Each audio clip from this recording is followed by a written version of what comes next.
sauver le football. Alléluia. Luc 16, verset 15. Luc 16, verset 15.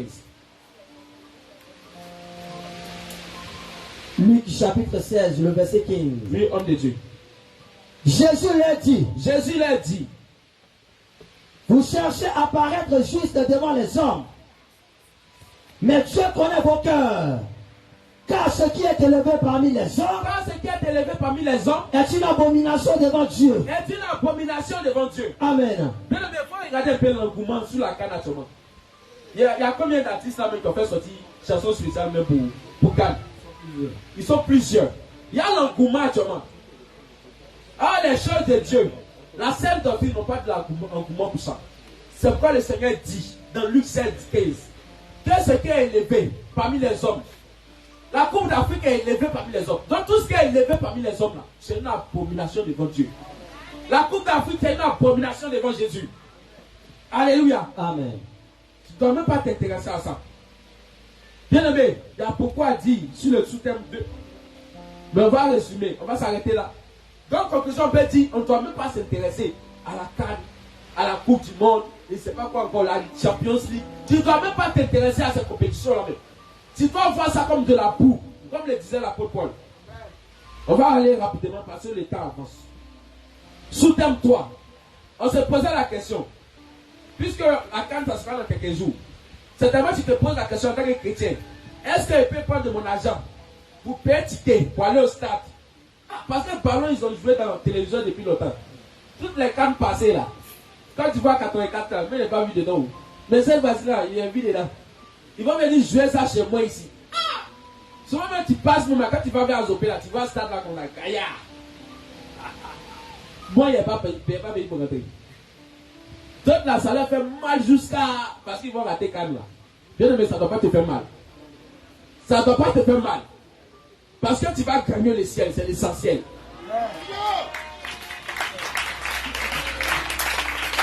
Donc on te pose la question, est-ce qu'en tant que chrétien, on doit prendre notre argent pour payer ticket, pour entrer au stade, pour aller regarder les éléphants jouer?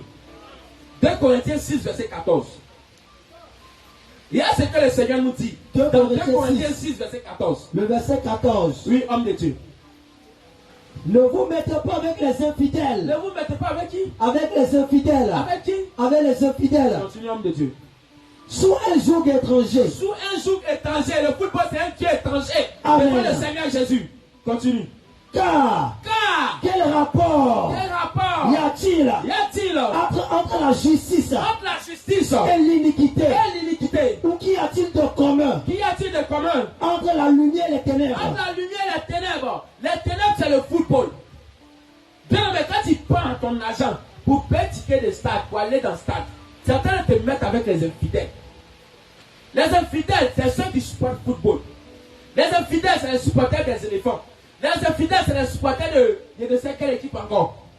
Donc quand tu t'as te mettre parmi eux, tu es en train de te mélanger aux infidèles. Or le Seigneur te dit, quel rapport y a-t-il entre Christ et Bélial? Quel rapport y a-t-il entre la lumière et les ténèbres? Parce que le football, c'est les ténèbres. Les stars même, c'est les temples de Satan. 2 Timothée 2, verset 4. 2 Timothée 2, verset 4. 2 Timothée 2, le verset 4. Il n'est pas le soldat qui s'embarrasse des affaires de la vie, s'il veut plaire à celui qui l'a enrôlé. Qui nous a enrôlés? Jésus. C'est Jésus qui nous a enrôlés. Amen. Donc pour plaire à Jésus, on va s'intéresser à quoi? Les choses de Jésus. On va s'intéresser à la sainte doctrine. Amen. Pour plaire à Jésus, on doit s'intéresser à la sainte doctrine et non aller au stade. Alléluia. Matthieu 6, 33.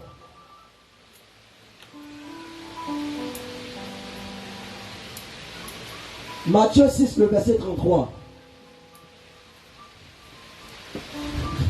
Cherchez premièrement le royaume et la justice de Dieu.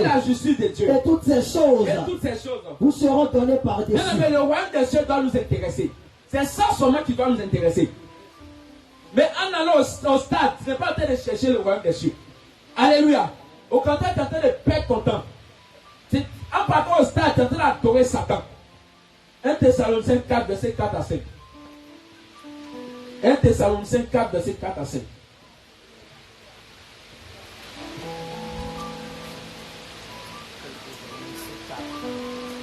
Et Thessaloniciens 4, le verset 4 à 5.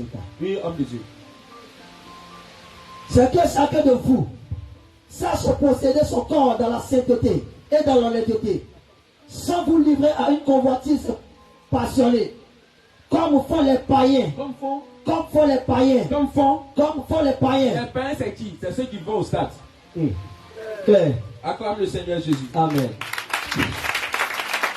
2 Timothée 2, verset 22. 2 Timothée 2, verset 22. Oui, homme de Dieu. Fuis les passions de la jeunesse. Fuis les passions de la jeunesse. Et recherche la justice. Recherche la justice. La foi. La foi. La charité. La charité. La paix. La paix. Avec ceux qui invoquent le Seigneur d'un Avec cœur ceux qui pur. invoquent le Seigneur d'un cœur pur. Amen. Alléluia. Amen. Le Seigneur te dit de fuir les passions de la jeunesse. Donc toi tu es passionné d'aller au stade là. Oui, toi tu aimes aller au stade là. Le Seigneur dit de fuir ces choses là. Alléluia. Parce que c'est les passions du monde. Ça ne donne pas le salut. Alléluia. On va avancer rapidement. Donc on peut résumer que le Seigneur ne veut pas nous voir dans ces lieux-là. Un chrétien ne doit pas aller au stade. Sous thème 4, on s'est posé la question. Est-ce qu'un chrétien peut avoir pour idole? Est-ce qu'un chrétien peut avoir pour idole un joueur de football, ou une équipe de football, ou un entraîneur de football, ou même une personnalité du monde du football? Ah, parce qu'on était dans le monde, on connaît. Il y a des gens là, c'est pas entraîneur, il n'est pas fan d'entraîneur, il n'est pas fan de joueur, mais c'est président des clubs et les fans de lui. Qui a déjà fait ça dans le monde? Tu lèves la main. Ah. Alléluia. Est-ce qu'en tant que chrétien, tu dois avoir pour idole ces gens-là? Exode 20, verset 3. Exode 20, verset 3.